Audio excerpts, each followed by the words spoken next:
Welcome. In front of me I have MEIZU M6T, and today I will show you how we can activate Hey Google on the smartphone.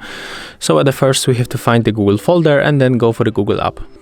And when we are here, we have to tap on the More, then go for the settings, tap on the voice, then click on the voice match, and then simply tap on the switcher to turn on Hey Google.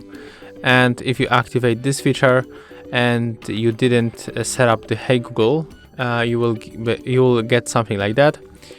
I will show you, because this assistant can already recognize my voice, but I'll show you how it will look in your case. If you are using it for the first time, you have to say 2 times OK Google and 2 times Hey Google. So let's try. OK Google, Hey Google, Hey Google. Click next, and as you can see, it's finished. So right now when you say Hey Google or OK Google, our assistant will be activated. Thank you guys for watching. Leave thumbs ups, comments, and subscribe to our channel.